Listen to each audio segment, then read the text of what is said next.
sure, Kendrick. But if Kawhi Leonard without the oops or the whoops, if Kawhi Leonard without the whoops or the oops is the best player in the world, and Paul George is hell-bent on resurrecting himself, this ain't the 70s or the 80s or even the 90s where you could throw it down low to Shaq and, drop step elbows yamming on your mug. It's a new day. It's a new era. Perimeter play on an extremely high level can knock off a lot of people, and no matter how great they are. I'm saying that's what it would take. I don't think it will happen by any stretch of the imagination. I got the Lakers as a favorite by damn near a mile. But if the best of PG and the best of Kawhi showed up, it could be very, very interesting.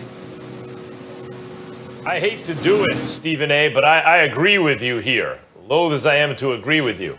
I think they could. Here's the problem. I don't believe in Paul George in the playoffs. So, the answer is no. But if Paul George played as well as he could play in the playoffs, if he elevated somehow, because some players actually elevate in the playoffs, like usually Kawhi Leonard. In fact, he did it again in these playoffs, except for in that Game 7. And I know, Perk, you thought I was wrong and you were right about LeBron no longer being the best, but you had Kawhi as the second best. I mean, Kawhi is an elite MVP caliber player, and when it matters most, he's usually among the best you'll ever see in the playoffs. So you have that. Can Paul George do something like that? Paul George in the regular season ain't that much worse than Kawhi. Can he be some version of Kawhi in the playoffs? Because then when you look at the team, look, LeBron's not going to be young forever, right? Eventually you would think, all people decline with age eventually. Stephen A. just brought it up, the perimeter game. Two attacking wings, two-way wings especially, that's tough to beat, Jordan and Pippen and LeBron and D-Wade, right? That's tough to beat. And then you look at what else the Clippers did. Ibaka can defend and shoot. So can Morris, defend and shoot. Kennard is an upgrade over Shamet. He could do more things, and he can also shoot. They have shooting. And then finally, the Lakers lost Rondo. I like the Schroeder move a lot. I think Schroeder's an upgrade during the regular season. It remains to be seen in the playoffs, because one thing we know about Rondo is playoff Rondo is real. When it came down to it, the Lakers had two MVP caliber players and an all-star caliber player in Rondo. Rondo's not there anymore. So would it be possible? Yes, it would be possible. Hell no. Hell no. Look, Kawhi at his best and PG at his best is not matching up with LeBron James and Anthony Davis at their best. And, Stephen, I heard you go to the point when you was talking about how it's a perimeter league now where it's guard play and wings. Well, look, it's Anthony Davis. He is a Shaquille O'Neal. He is a Kevin Garnett. He is a generational talent, something that we've never seen before. And the worst thing that could have happened to the NBA, not just the Clippers, but the entire NBA, is that AD got to test the waters and went all the way to win a championship, meaning he went through the highs and the lows of being battle tested and testing those waters. So when you look at what Anthony Davis was doing in the playoffs, what he did to Portland, what he did to Houston, what he did to Denver, he killed those bigs in the low post. He took them outside. He did everything he wanted to do. At his best, at Anthony Davis' best, he is arguably the best player in the league and could possibly be an MVP candidate for the next 5 years. And by the way, this is a guy just hitting his prime at 27 years old. So, no, I'm looking at Anthony Davis, and he's the common denominator in this whole argument. He is the best in the league for us being able to use his skill set at that height, being able to defend 1 through 5s on the defensive end, and he is the one that separates the two between the Lakers and the Clippers. Well, KP, it's something important that I want you to recognize here. First of all, the question was PG and Kawhi's best game. That's number one. Number two, we're still not picking them to beat the Lakers. Nobody's picking them to beat the Lakers. We understand that the Lakers are better. That's Nobody's disputing that.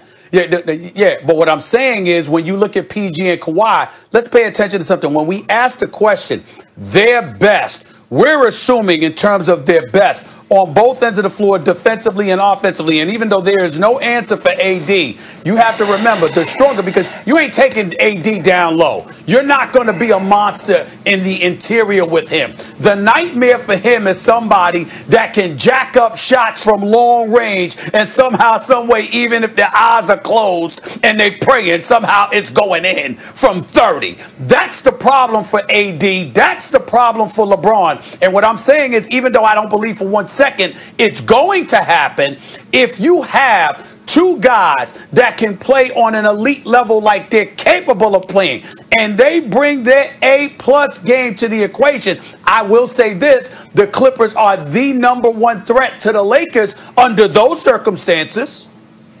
Would you say that? No, not really. No, I would not say that, because for the simple fact that, Stephen A., you go back to the first series that the Lakers played the Portland Trail Blazers in Game 1. Right. We was telling Anthony Davis that he needs to dominate in the interior. Game 2, he did just that. And he carried it on. Even in the Rocket series, he was dominating in the paint, getting dunk after dunk, setting up shop on the low block. And that's what I'm saying. AD at his best is better than a Paul George at his best. Now, you could say Kawhi I know that. at their best maybe wash each other out. And then what I'm saying is, on top of that, the Lakers have the better roster. How do you win the championship and you go and upgrade more than the Los Angeles Clippers, who didn't even meet that goal?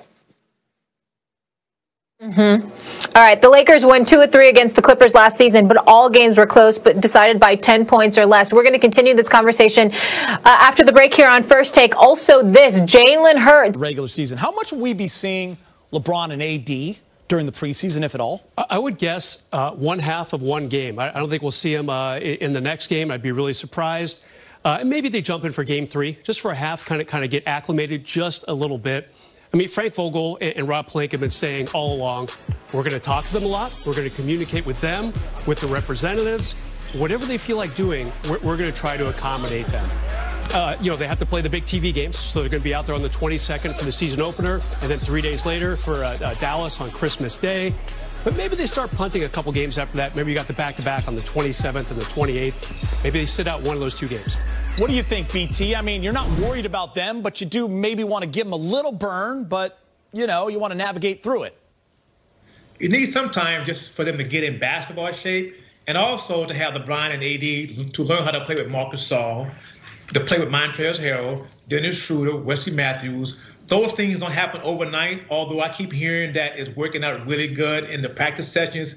But you need both guys, AD and LeBron, to get their win, to get their game back together, their legs back together underneath them. But the key is making sure that they are healthy and they don't sustain any injuries along the way. Now, speaking of LeBron and AD, Markieff Morris posted this on Instagram today. Boys in the parking lot, look at them. 2 twins, look at them. Come on, play close. Look at them. Niggas in the parking lot. Crazy out here in LA. So that's Markieff Morris having some fun. You got LeBron and AD just chilling.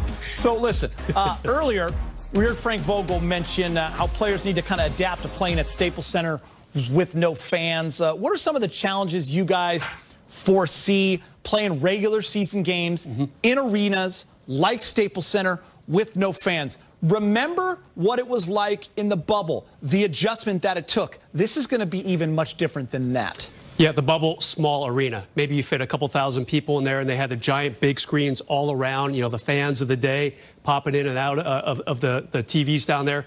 Now you're talking like 19,000, 20,000 seat arenas. Might be some blind spots if you're shooting jumpers with no one in the seats. It's going to be a bizarre situation just when you think 2020 can't get any more.